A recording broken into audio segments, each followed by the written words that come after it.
Hello and welcome to the Southbound Sports Show. I'm your host, Richie Leahy, here with my co-host, Maddie B. I didn't even know if I had enough stuff to talk about on the show because it's like the silent week before the Super Bowl. And in the past, we talked some NBA stuff, but I haven't really talked NBA or even NHL. I haven't watched any. Our show is pretty much all football, and that's what the fans like anyway, at least according to our downloads. But as I was going on, I assumed that the Pro Bowl was on Sunday. And no, it's going on right now on a random... It couldn't be Sunday because that's the Super Bowl. No, it's a week before, dude. There was nothing this past weekend then. No football. Right. Because it used to be after. There was a dead week, and then they did at one point, did they have a consolation game? I don't think so. I don't know.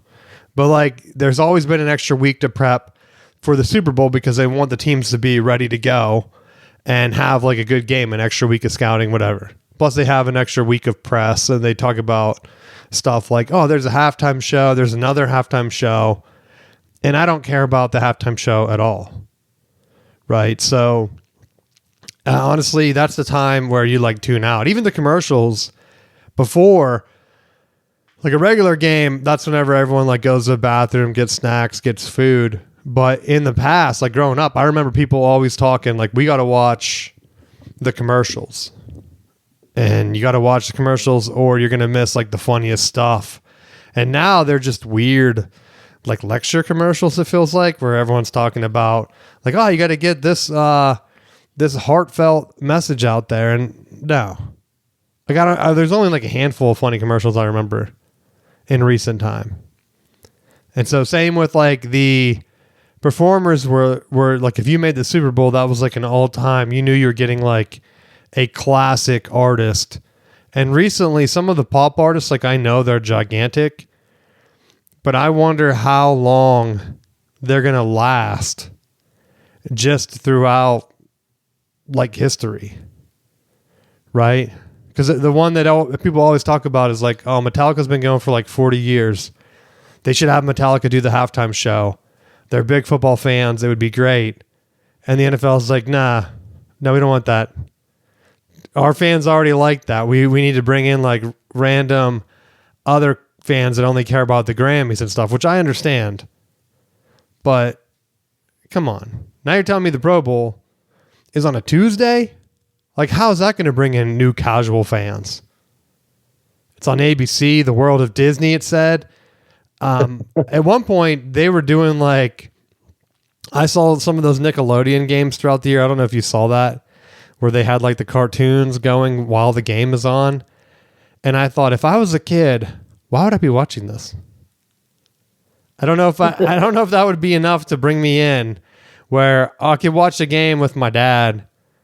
Or I could watch my own cartoon version and he would be like, what the heck is this? I don't want to watch this. And so I don't have cable, right? I'm very anti-cable. Like, I don't know why anyone would pay to watch ads, right? Other than like, now you pay to get access, you can get ad free, or they have like a really cheap ad plan for like Netflix and things like that. Okay, I see that. But you're paying like a couple $100 to just watch ads and you can't even pick what you want to watch. Seems crazy. And I'm definitely not going to pay to have Nickelodeon put cartoons in my football game. Because that was like, I wonder, they had to put a lot of effort into that to have it ready for like the slime games or whatever. Insane. And so I'm wondering, last year, I don't know if you looked at the TV ratings coming in, Matt, but it was dropping to like 4 million. And they were bragging that like, I saw some NBA fans bragging that like the NBA is getting better views now than the Pro Bowl. And I thought, well, regular season games are still crushing them. So you have that. I also saw down here in North Carolina, right? I get a lot of like Duke UNC propaganda. And they were saying that Duke is the number one watched college program when you add in their basketball and their football. And I think they're right ahead of like Indiana for the past year or something like that, which makes sense because they were in the national championship game, right? So if you're in more games and you're in like one of the most watched national championship game, of course you're going to be like the most watched, right? But like they were saying, like, well, Duke was in the ACC championship game, and then all their basketball games from the past year have them like narrowly ahead of Indiana. And I thought, no, Duke, just because Duke has like 100 more basketball games at 1 million people watching a game, you have 1 million people watching 20 games. That's 20 million, right? One Indiana football game against Miami was breaking records. That wipes out the entire Duke basketball season, right? It makes no sense to brag about the visibility of your school when, yeah, it's not apples to apples. Everyone knows that football's king in college. And so that's why right now everyone knows the NFL's king of everything in terms of TV. They're the ones why people are still paying for cable, like even like some other sports like baseball and things like that.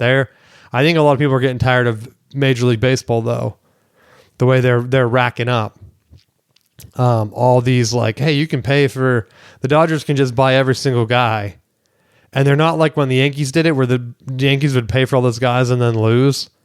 The Dodgers have been winning, right? So now with the NFL, if you're just taking it on the chin here with this Pro Bowl game, just don't have it. Don't have it. They put Shedeur Sanders in, which is like, okay. And then they put Flacco in. That's when you know it's horrible. When they say, hey, Flacco, you've been here for like 40 years, dude. Have never been in the game. We're putting you in right now. Not the year you won the Super Bowl, but the year you were like a journeyman backup guy that kind of came in, like, that's your year. Great. He's like, yeah, I'm loving it. No one will remember him. They might say, like, he's a one-time Pro Bowler now, which is a joke. Same with Shedeur Sanders. He didn't even play half the games, man. Are you putting in a Pro Bowl performance? No. He wasn't. I mean, it's embarrassing that they try to pass it off just because everyone is passing on the game. And it's not even like, maybe it's part of the TV contract with ESPN, but like ESPN right now isn't even caring either. They had a whole Sunday slew and they were like, you know what? We're going to go ahead and put, who knows what it was on Sunday. I'm trying to think. I know the college basketball, Michigan played Michigan State on Friday on Fox, and they said that was like one of the most watched basketball games. And so they're carving out a nice Friday night basketball thing. It's like the when now every conference tries to do like a Friday night football. But the problem is they're putting it on when every high school plays on Friday for the most part, where all of your fans that are watching the high school game because their kids are playing. Right? So the viewership on Friday is always pretty bad. But now that that's over, I don't know if a lot of high school basketball is on Friday. I remember growing up there usually like on Tuesday or Thursday or something like that. And so if they can carve out a new TV for Friday, go for it. But like you still didn't interfere with whatever Pro Bowl thing the NFL was doing. I don't remember there being any big time. I'm sure there was like a big time basketball game or something that I missed on Sunday. But I don't really watch a lot of regular season. I only know the Michigan one because I saw Fox put the broadcast up on Twitter saying about the highest rated Friday broadcast and like one of the top 5 of, I don't know if it was all time or if it was just recently. Who knows, right? Who's watching regular season college basketball? Same people watching the Pro Bowl. Nobody, right? If Duke's putting out their propaganda, I don't want to hear about it. But I know like Shedeur Sanders, he could be the greatest quarterback of all time when he's done with his career. I don't know. But he shouldn't be in the Pro Bowl. When you only play a handful of games and you're not even that good and you're not winning any games, you're not in the Pro Bowl. I'm sorry. I don't care. The NFL should just say like, hey, we didn't have enough guys. Sorry. Or like, do they need 4 quarterbacks? No. We're going in there with 1, baby. That's the Pro Bowl. And then mix it around. Because like, you know how the All-Star baseball game, like everyone pitches like an inning or 2 or whatever. And then that's it. Like for football, you don't need that. These guys aren't playing again. Like it's at the end of the year. Just make the Pro Bowl QB, and then everyone else just stands there on the sidelines. But like, don't invite more than 2, because I don't even think they hit anybody, do they? They're playing 7-on-7. Not anymore. Yeah, sad. But are you gonna? Well, I guess you watching it right now. You have it on. No. I'm sad for you. As a coach, you should be breaking down what these great peak athletes are doing right now in their prime on Tuesday night. They don't care right now. Dude, we have so much snow. Well, we had snow. It's starting to melt, but things are still shut down. Where I've heard, like some other places I've seen, where across like the state, what Tennessee, Kentucky, like to the west of us, they got hammered so bad that like their towns are shut down. And I saw like tons of power lines just down, houses crushed. It's like, yeah, everything's really bad. You're hoping the power doesn't go out, but you can tune in for the Pro Bowl tonight. Perfect. What a great way to warm up. And then they did the Hall of Fame announcement, which is the other thing that drove me nuts. Because, again, who cares about any Hall of Fame? I'm over it. When they stopped putting Barry Bonds in, and they try to like dance around it, and they put these other jabronis in that weren't even half as good as Barry Bonds. And they don't even he wasn't even ever suspended or anything. So it makes no sense to say like, hey, he didn't break any rules really when he was playing. Otherwise we would have suspended him. But we're not putting him in. And then you have the NFL where they don't put Bill Belichick in the first time, which I get it. They're saying like, okay, well, he's not gonna get in because of Deflategate, which wasn't even him, right? It was Spygate. They're saying it's like 100% him. The only reason why he won. And then now Robert Kraft's not getting in, which again, why is an owner even on the ballot? Right? It's like you're giving yourself Employee of the Month award at like your small business, right? There's only a handful of owners. And while this is going on, the Seahawks ownership, I don't know if you saw this, the NFL had to come out and make a statement about the owners of the Seahawks, where I guess the daughter of the former owner or something is in charge right now, and they're looking to sell the team. And there's been like some rumors of, who knows, not following the franchise rules or whatever, and how she's not doing a great job running the team. Yeah, they're in the Super Bowl, buddy. How many of these owners have been dying to get to the Super Bowl and they've never done it, or they haven't done it for like forever, like Jerry Jones, right? Is he one of the ones that's complaining about the Seahawks owner not doing it the right way, hiring all these young guys? Like, what, are they going to start accusing them of cheating because like the Michigan thing, because McDonald's there? Like, no, at some point, dude, you just got to realize the guy probably is a great football coach, and he's taking Sam Darnold to the Super Bowl, and there's a good chance they could crush the Patriots. I listened to your take last time. I went and I read a bunch of pro Patriots things just to see if I would change my mind. No, I'm still on the Seahawks. When they're complaining about the owner, they really have nothing bad to say about the team. And that usually spells good things for the Seahawks going in. Also, they have like you know how Punxsutawney Phil's in Pennsylvania? Well, apparently they started this thing down here in North Carolina in the mountains where like they have a white squirrel or something that kind of does it. It's like a 10-year tradition, 12-year. I forget where it is. But their squirrel doesn't only see if there's going to be 6 more weeks of winter. He picks a Super Bowl winner, and he picked the Seahawks, dude. So he listened to the show. He came out of whatever white squirrels live in, a tree. He listened to the podcast, came out and agreed with me that the Seahawks are going to win. And so I'm sticking to my guns, and I'm going with the Seahawks. Patriots have so much bad blood right now. Belichick, Robert Kraft not getting the Hall of Fame. They're not going to win. They're not going to get a redemption arc. Right? Do you agree?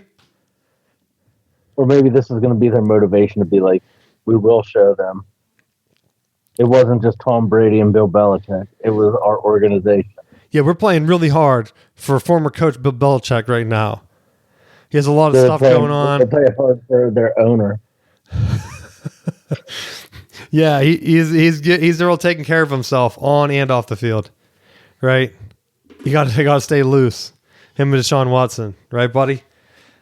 Go out there, and they're like, why's no one voting for me? Come on, guys, I'd help you out. I know all the best places to go. Come on, give me a vote. And some of these old guys coming out, and they said that there was like a former voters coming out, and they like try to organize people to vote against Belichick because of the integrity of the game, which is so dumb, right? You watch a game, you see these officials make horrible calls which decide the games. Could be rigged, right? Could be rigged. There's very easy to pay off an official not making that much money while the players are making millions to just throw the game. And I guarantee that if the league called in, was like, yo, we need you to make a call here, that guy's making a call, right? Or they won't hire him back to the game. You look at all the point shaving things going on in college basketball. How many small time guys without NIL are very easily swayed to go ahead and gamble and point shave? And then the fact is, the only reason they get caught is it's because the people telling them to point shave are throwing tons of money on the randomest games of all time. Like, yo, I'm going to put down like $500,000 on like this guy not hitting 13 points or something ridiculous, right? It's like, oh, that's going to raise a red flag, right? Oh, okay. Weird how that worked out. But like, cause like, what if you randomly did that? Like, what if I just randomly mortgage the house and just picked a game? It was like, I'm not even going to talk to the guy. I'm just randomly going to put my money, and then it hits, and all the FBI is like, we got to look into this guy. How did he know? It's like, no, I just guessed, bro. He had a 50-50 chance of making it, right? Their line's usually pretty good. I knew he had played 3 games in 4 days or whatever. I knew he was going to be tired. Wasn't going to have his legs under him. Boom. I hit. And they would say like, no, this guy's point shave. We got to put the guy in jail. He should have did better, right? They go after the player and the guy, right? You both go down. Have to look for the correspondence. Actually, when they did the old paying NBA, remember the FBI looked into all those coaches that were paying players? They did nothing. They did absolutely nothing. So I really don't think it matters anyway. My point is, they're going to put Bill Belichick in. They have to. Just like Major League Baseball eventually has to put Barry Bonds in. And now, if it waits like 50 years with like Pete Rose, like dumb, right? Wait for him to die or something stupid, dumb. And then it's like, do you ever take your kids to the Hall of Fame? Like, no. Like when I was a kid growing up, I know like a lot of people, like a lot of teachers and things would always talk about like, oh, yeah, you got to go to the Hall of Fame. Like you like baseball, you got to go to the Hall of Fame. I never hear any baseball like affiliated guys, like even on my softball team and stuff, dudes that are like really into baseball. No one ever talks about like, you know what? Should go to the Hall of Fame because they know it's a sham, right? It's 100% sham. It's almost like, the internet killed a lot of things. And the Hall of Fame and Pro Bowl, like these are just some of the things that the internet has killed. Because they know the players aren't caring. And there's no way for the NFL to go on in silence like everybody on Twitter or YouTube comments, making fun of the guys for just not caring. And so eventually the players, with all the gambling, I watched, what was it? Michigan had a former basketball player on the Heat. Was it Golden from last year? One of our guys is on the Heat. And I guess he had a great game. I don't even know. But all I know is that it popped up on Twitter. And the first comment was some guy posting his gambling slip, right? Just laying in to Eric Spoelstra on his lineup in the fourth quarter. Like, bro, how did you not play my guy in the fourth quarter? He only needed like one more rebound or something. And he went on for like a barrage of like 12 tweets. And I thought, man, this is why sports are ruined. And gambling has made it 100 times worse because players can just attack, or not even players, fans or just random dudes can bet on the game and then just attack the players a bazillion times. Like if you're a player and you don't have a secretary or intern that you're paying to run your social media, you have to be insane. right? If you're running your own stuff, just getting hammered with random people attacking you over gambling, especially like a coach like that, I've never seen. And I think I only saw it because Michigan basketball retweeted the original like player of the game announcement, right? So in the player of the game announcement where they're naming a former Michigan guy as the player of the game, there's a guy just hammering Eric Spoelstra about his lineup choices because it cost him a bet. Why? Why'd he bet on the random thing? I don't even know. But that's so insane to me that you have random people. And I looked through a couple other ones just to see. Because like, you know how you click on it and it shows you like the related posts? There are a ton of gambling ones that come up and it's like, oh my gosh. Never thought of it. They're like, you cost me my core. Why would you change the lineup on me? You knew it.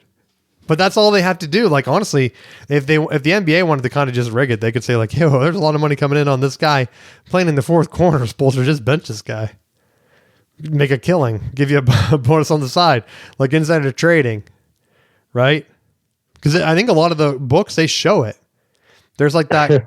When Michigan was doing the coaching search, like I think that was right on like the Kalishi or whatever that board is, where you can bet in real time, like on anything. So you can't tell me that there's not an assistant just watching some of those bets. And it'd be very easy for players or whatever to kind of work against it. Like, wow, there's a lot of the line's really shifting against us, man. We should, or we're shifting for us where we're going to blow them up by 30. As a player, all you have to say is like, nah, bet on myself and then not score 30 points. Like, call family member, tell them like, yo, we're not going to win by 30 tonight, dog. I'll make sure of it. Like, wink, wink. And then you put the bet in. So it's getting out of control. And they're like, you know what? We're going to break it down. We're going to go ahead and put that on there. And we're going to keep guys that have won, like Bill Belichick, out of the Hall of Fame. And what, are they going to just keep everybody out in the future? Like all those times McCaffrey's injured. What's going to happen there? They're going to come back? Every time they make an announcement on McCaffrey, did you see that thing? Did I send it to you? Maybe I didn't. The 49ers are looking into conspiracy theories now where they're like too close to like an energy plant or something. Or not a subway. I'm going to see what it was. To see why their players are getting injured more than other they're just now looking into it. Yeah, because they're trying to see it's electrical substation. So the GM confirmed that the team is looking into an electrical substation theory where because they train so close to it. It was another injury-plagued season for the Niners. So they got to see where this is coming. So here's the actual real-life breakdown.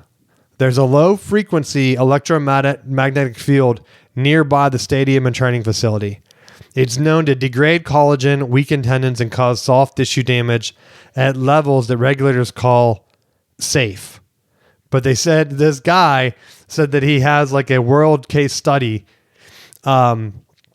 proving that anyone near these can get sick. And I've also seen these with, there was something about it, like a cell phone tower by a school where a lot of kids were getting sick. And it was something very similar. Like the station and the radio station was too close to the school and the kids were getting sick. Just like this. So this guy is just tweeting at the 49ers, bro.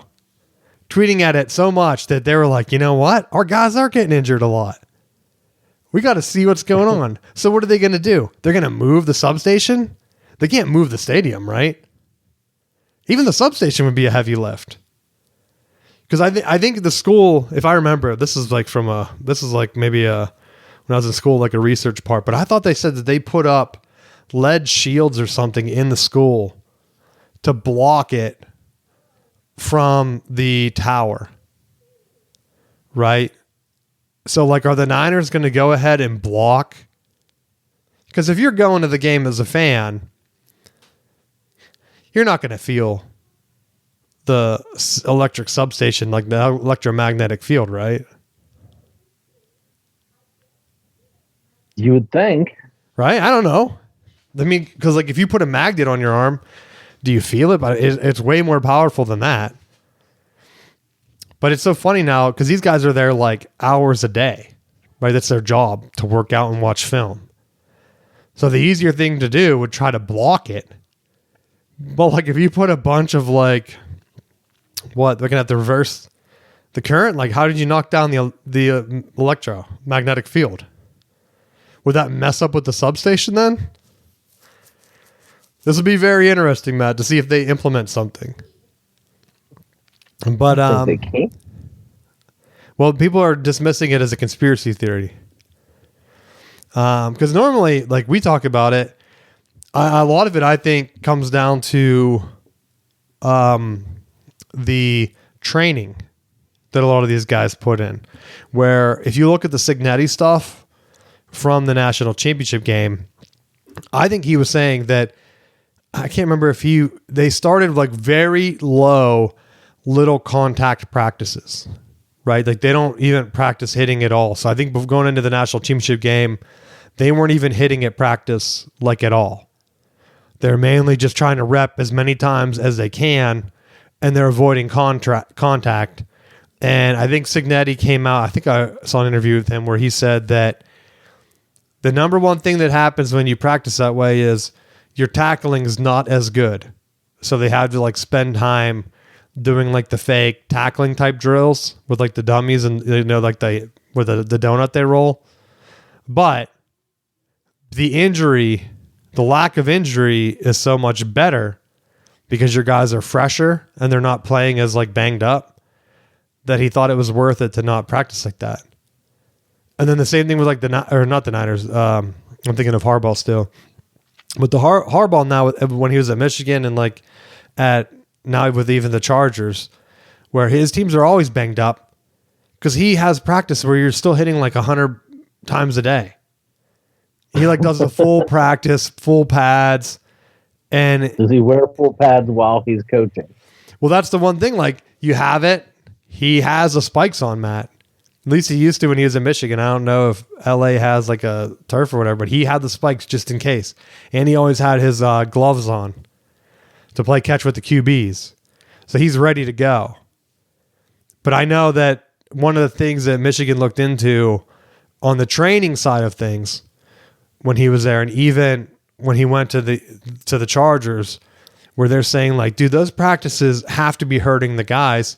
And once you're hurting, like you can't, like you're wearing down late in the season. So I don't remember if he ever made any adjustments, but that was one of the things like from his first couple of years at Michigan, and especially like the COVID year when everyone was getting sick and out. I think they said that he made some adjustments. And then I read a story about how the Chargers, like their practices were more intense than they were used to. And I thought, well, he's back, right? He's back, and then they're like, oh yeah, all our guys are injured. Like our entire line is injured. Like, okay. Yeah, it makes sense. Checks out, buddy. It's like you can't be just sparring full go every time. Maybe like a boxer just getting his butt whooped sparring like for like a month straight and then go into the fight. His toupee would fly off, Matt. Just like that one guy. I was wondering if you saw that. Of course I saw it. I showed it to everybody. They're like, what are you talking about? And I mean, to be fair, I don't know if his story made sense. Like 2 days ago, he put bleach on his head or something, right? Because he thought it was shampoo. So he lost all his hair and then just magically got a toupee and decided to wear it for the match. Do you buy it? No, it looked like he got a nice fresh cut and then just glued his hair on his head.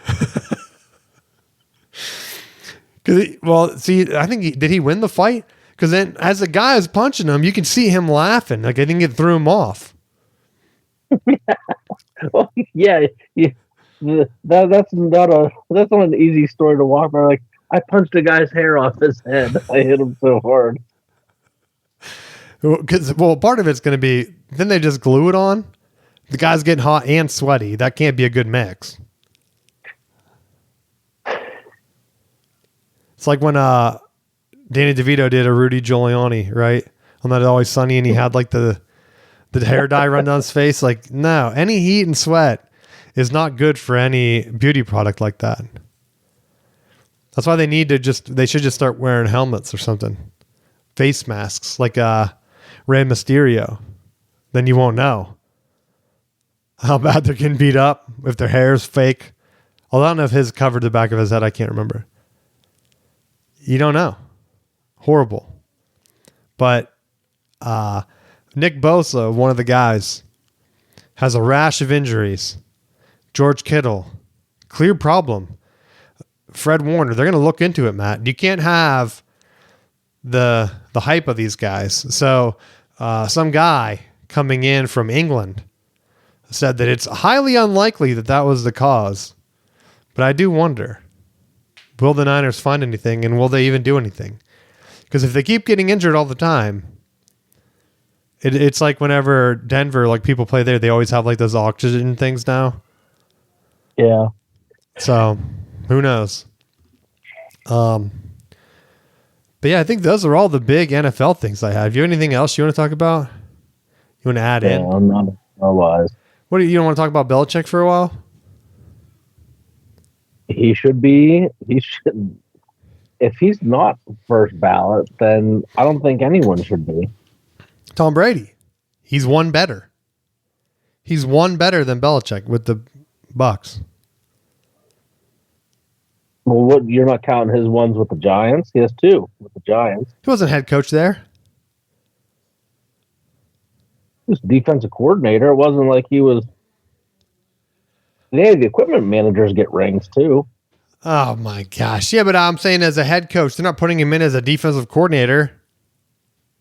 But those stats are the stats. They still count towards your body of resume. That's like something Peyton Manning would bring up, like his preseason record, to try to make him look better.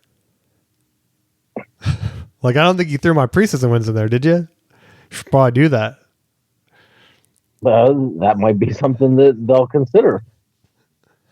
All I'm saying is, Belichick, all the Super Bowl rings, I know they had a couple controversies, but when a team is winning, they're under the microscope, right? I bring up Cignetti. I think his program is awesome in Indiana, and he won with like the lowest composite rating of all time. No one else is even close, right? I think that one first Clemson year was like the lowest that they've had winning the national championship until Cignetti.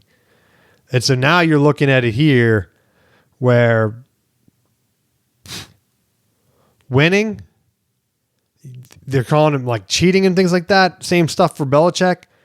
Like, okay, they film practice or whatever. The league didn't do anything about it. Like they sent him during the thing. That shouldn't dog him after the fact, right? If it was bad enough, then like what happens with Sean Payton and Bounty Gate, right? They're going to put him in. If he would have won it with the Broncos this year, like 2 different teams, and then he goes up, like they're going to keep him out because of his controversy. Well, I mean, this just goes to one of the core things that we've discussed over the years. And it's just, I hate when you pick and choose when you're going to be on your moral high horse. And I feel like there's so much stuff that's left to the sportscasters, and it's not a consistent application. And that's one of the things that just over the years drives me crazy, because it's not, you want it to be more consistent.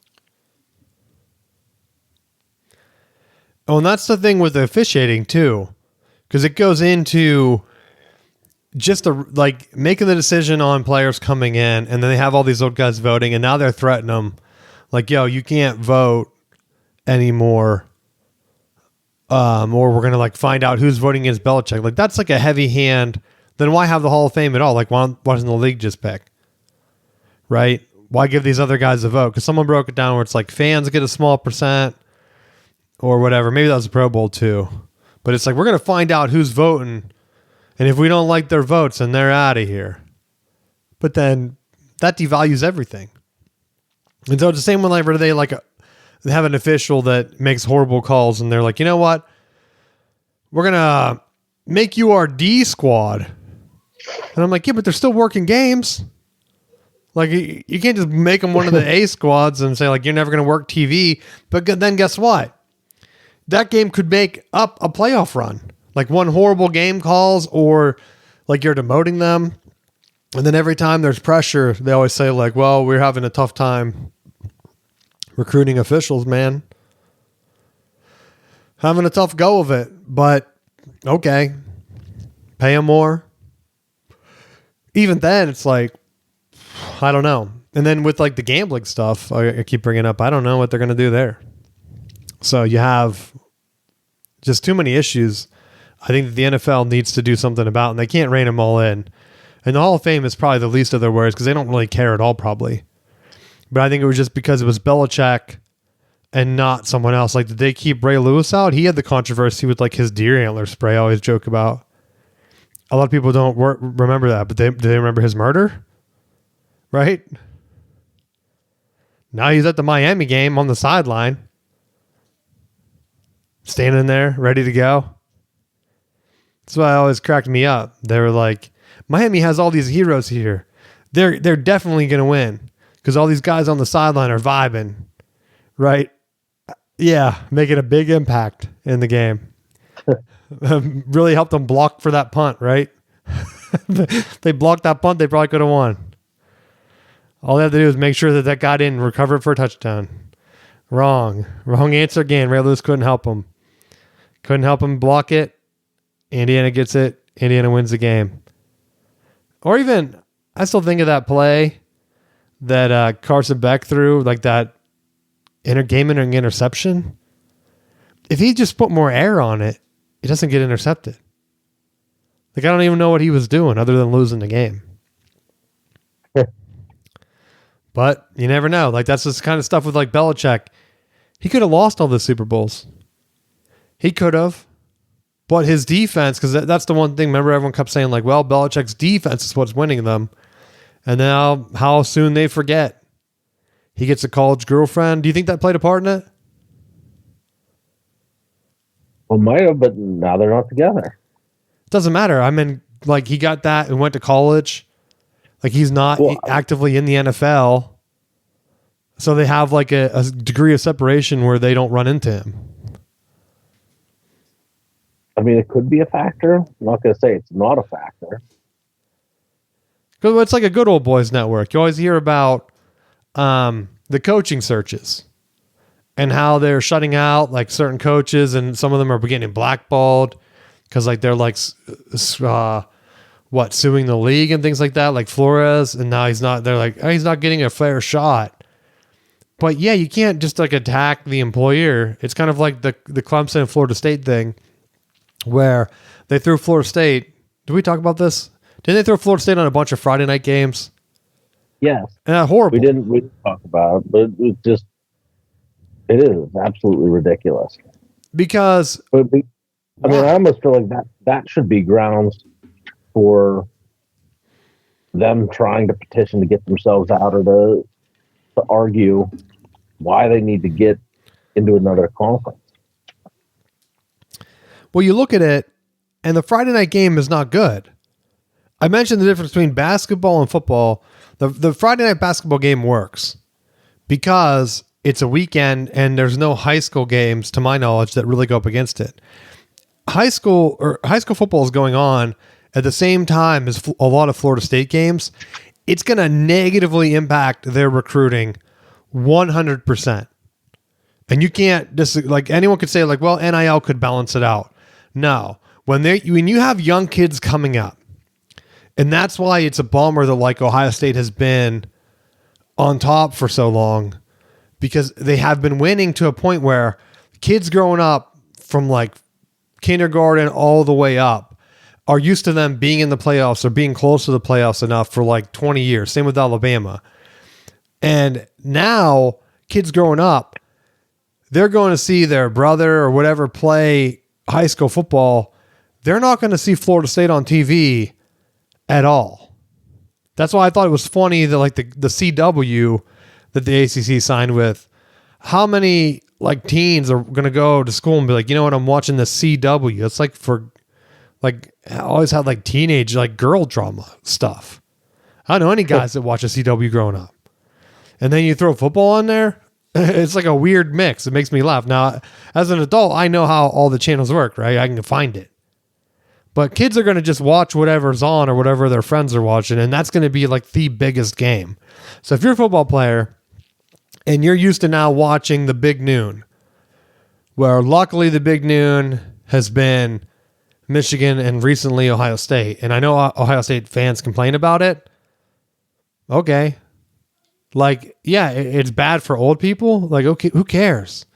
Right? Like it has to be a key one for kids that are playing, because even if they play youth football like on Saturday nights or something, you're still going to catch the big noon game, and then you're going to watch whatever's the night. They're not going to be talking about the Friday Florida State game at all, because on Saturday morning they'll mention the previous games, but most of the pre-game shows, like what do they call that? Is it the big noon kickoff and then game day? Their entire purpose of their show is to hype the upcoming games to get people to watch. It's not to recap Friday night games. So they're not going to talk about those games at all. And that's why I think the big schools in the Big Ten all pulled out and said, like, look, you want to do it for TV, whatever. They want to pay a couple million. Put these smaller schools on there. Because like now you can play your way out of them. I don't think they're going to be putting Indiana there much after their TV ratings. Because like I said, you have a large alumni base in a football power conference now. Probably, as of right now, the best conference for football, at least currently for the last couple of years. Picking up a team that has a gigantic alumni base, winning a national championship, and now they're going to be in some key games because their coach stuck around, right? They try to link him to NFL jobs, try to get him out of there, try to talk about cheating. Like, it's Ohio State probably linking all this stuff, right? They did the same exact, it was like the same exact manifesto they were doing against Michigan with Harbaugh, linking him to the NFL jobs, linking him to like cheating conspiracies. Oh, Cignetti's the same thing? Oh, weird. Weird conspiracy, like weird. But you can't have the ACC building a conference when you're going to take one of your only good teams and put them on Friday night. It's not going to work. You're not making up the money, right? You have 3 teams in the ACC. Let's be real. Miami hadn't been relevant forever. They were close to winning a national championship, but we've seen teams get close, like Washington a couple of years ago, kind of fall back to their floor where they're like winning 8 games a year. Now, Miami has a thing where they're paying for top quarterback talent. They saw what happened with like Michigan and Ohio State. Once you get quarterback play in, whether you can transfer it in like Ohio State did with Will Howard, or like they even transferred in CJ Stroud, remember? So like you can transfer guys in. Heck, Burrow himself was a transfer from Ohio State. So Miami's trying that route where they're saying like, look, we can transfer in one of these good guys. Hopefully he catches fire like Joe Burrow and gets us a national championship to go with a bunch of other guys we're paying top dollar for, which is the landscape. And I'm all for it because I think any school should be able to pay. And the good thing is, other than like back in the day, like the college football 4-team era, you have the same 2 teams, Ohio State and Alabama. I know people like to throw Georgia in there. No, Georgia wasn't even on their level for most of that college football playoff run, right? Only recently they've won 2 titles, but they haven't really been winning. They could only beat Alabama like 1 or 2 times, right? It was really Ohio State and Alabama, and that was it. And so you had 2 teams that were recruiting way higher than everybody else and paying players before paying players was legal. And now that everyone can pay, you like took what people were complaining about the MLB with the Dodgers, where you have the Dodgers and like maybe the Mets and the Yankees or someone like really outbidding everybody. Now you're opening up where Texas Tech can get in on it. Oregon can try to put together a run. They're probably preseason number 1. Now, will it be a Penn State curse? I don't know. Lanning has to win at some point. Because I keep seeing him like a top 3 coach on some of these lists, and it's like he hasn't won anything. He loses every big game. He's like Ryan Day light. Except Ryan, like he won one Big Ten title, I guess, last year. That was it. That's the only thing Oregon has won. And then they got stomped by Ohio State, same team. I don't even know. No, who did they beat in the Big? Did they play Indiana on the Big Ten championship last year? No, they played Penn State, didn't they? I don't even remember now. I think it was Penn State. And so they beat Penn State, and then Franklin got out of there. And I see ESPN doing their James Franklin's top dog. Like they're trying to make Virginia Tech be the new Indiana. It's not going to work. I'd be shocked if Indiana won a national championship in the next 5 years with Franklin. I mean, I wouldn't be shocked if he made the playoffs, but I'd be shocked if he actually won the national championship. I mean, obviously his in-game coaching decisions that I liked at Penn State, because I'm a Michigan guy, they're not going to go away. Right? And now winning at the ACC might be easier, but winning the national championship is going to be harder. Because you're not going to be able to just out-talent people. Like Penn State had so much talent compared to like if they were in the playoffs this year, you can't tell me that Indiana, well, we know Indiana didn't have more talent than Penn State did. So like that's the one thing to me that has to kill Penn State fans. Not the fact that Ohio State and Michigan won. Because they always recruit at least the same as Penn State or better. Indiana won the year Penn State was supposed to. Has to be killer. Has to be. I know it would kill me. Like if that 2023 year that I was hyped on Michigan, I was like, we're going to win the national championship. And people were like, nah, you're crazy. And then Michigan actually won it because you knew they had like the top team coming back. That's what Penn State was this year. And if Michigan would have went 2 and whatever at the beginning of the year, I would have been, oh my gosh, it's been horrible. Like get Harbaugh out of there. Like let's start over. And so you just have to have that mindset. I don't know what team's going to be next. But we have, did signing day, does it come up now? The official signing day. Because that's coming up, I think it might be tomorrow. It's, Wednesday. So maybe the Pro Bowl is the lead into that, do you think? Where we have, hey, we got that. Because the one other thing, I've been talking about Florida State too much this show, I think, right? We should probably not talk about Florida State at all.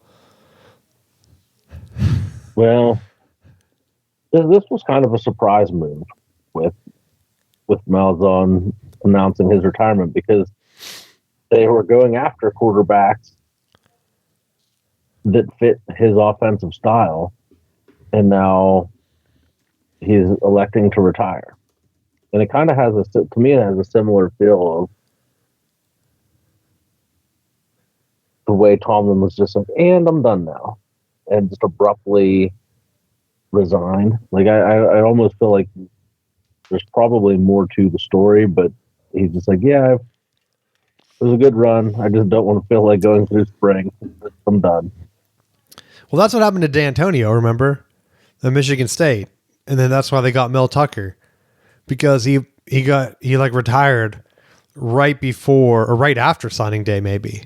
It was either this exact same time or right after, and I kept saying, like, I wonder what's going to come out. And then nothing really came out. Like, they either kept it under or nothing really happened. Who was the other one? Was it Gary Anderson at, like, Oregon State or something? Where it's like, you don't just randomly quit, but maybe you do. Because everything I've read, it's like Florida State is shocked. And so I don't want to call out D'Antonio the way he left, but, I mean, it's not like Malzahn was the head coach, though. So I think those other two examples were a little bit better in terms of like more of a conspiracy thing. But I think the other ones, like the big thing with Florida State is you're right. He's out there. He's out there coaching, but he's not really coaching right now. He was out there recruiting. And so that has to wear on you going into recruiting or signing day. Like you said, he's in after all these quarterbacks. If you're not landing them because of NIL, I don't know what's going to happen. Right. Yeah. So it's going to be weird because it's going to be tough to sell these kids that just came in. I don't know if does it count for the 5 days or can they transfer now? with a coaching change, or is it only head coach change? I want to say it's with a head coach change. Because that's the one. Because there's a lot of position coaches going around. I'm trying to look and see what it says right now. After a coaching change for 15 days, but does it actually say the players must wait for 5 days after a coach is hired or announced before entering the portal? This doesn't say head coach. It just says a coaching change. But how many coaching changes are out there, right? So does it limit it? Like if he's the offensive coordinator, you can't just, and you're a defensive player, you didn't technically lose your coach, right? Right. So maybe if he's tied, because they have a list of who like the guys sign with, who's their main recruiter. So maybe that would have a thing. But I want to wait and see what these are, because a lot of classes are already signed up. Because remember, we used to be really into signing day. Now it doesn't matter at all. Well, now, I mean, I feel like there's so much more emphasis on the portal and guys coming in and out that it's all, like, to me, it's the early signing of the guys that are in the transfer portal that becomes more of a bigger hit, because I think you're filling your roster there first, and then kind of filling in some of the needs with the later transfer period and seeing where the dust settles. Yeah, because I'm looking to see if we even have a list of guys that are undecided. Because the list that came up, some of them are already announced. So, like, there's a 4-star D tackle maybe that might be considering Nebraska. Like, okay, is there one guy that's going to flip maybe? Because before you used to see it, I mean, even Harbaugh had that signing of the stars where like Tom Brady and Derek Jeter came. And he had like, who did he have there? He had a bunch of guys there. He had rappers and stuff. So like, no team does that anymore. You still have the portal activity. I'm trying to see how many guys are undeclared. But it looks like a lot of these are already signed. So even transfer portal guys, because you couldn't announce, right? That was the big thing. I guess a lot of these guys have announced to be committed, but they haven't signed, which is odd, right? They waiting for the check to clear. There's a lot of Texas on here for some reason. Maybe a lot of empty promises. I don't know. Or maybe like, could you imagine if you transferred in, they took you, and then they were like, you know what, we don't have a spot for you anymore. Sorry. Well, I almost feel like that's where, with some of these guys, it needs to be if they're offering you and you can put pen to paper, you have to do it, because if you don't, they can also on the back end of that go, yeah, we changed our mind. See you later. Well, that's what happened with like even the quarterback from Duke, though, right? Do you sign a deal, and then even who was the other one that did it? There was someone else that signed a deal too and tried to get out of it. It was a Washington QB, wasn't it? Where he was blown up his entire career because Miami offered, and then you spend the next couple days trying to get out of a contract you just signed, and it's a horrible deal. Like they didn't come out and say what Duke ended up doing, right? So they negotiated off the books.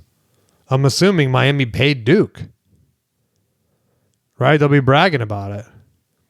When I saw this, and I didn't really pay it much mind at first, but they were saying one of the things that hurts in this Florida State-Miami comparison is that Florida State's a state school, so they're going to have to be more transparent with their funding and financials than Miami being a private school. And so where they're getting their donations and how they're getting stuff, like a lot of that stuff doesn't necessarily have to be shared for public record compared to some of the other schools like Florida State. Yeah, I'm looking to see how many of these other guys are even here. Because, the public thing is nuts, right? Because there are a lot of players that I see out there for these private schools, and you almost wonder what they're doing. But you're never going to really know. And honestly, the public stuff, most of the teams that are heavy hitters are public. other than like Notre Dame, really. Well, Miami. There's only like a handful of them that are really relevant.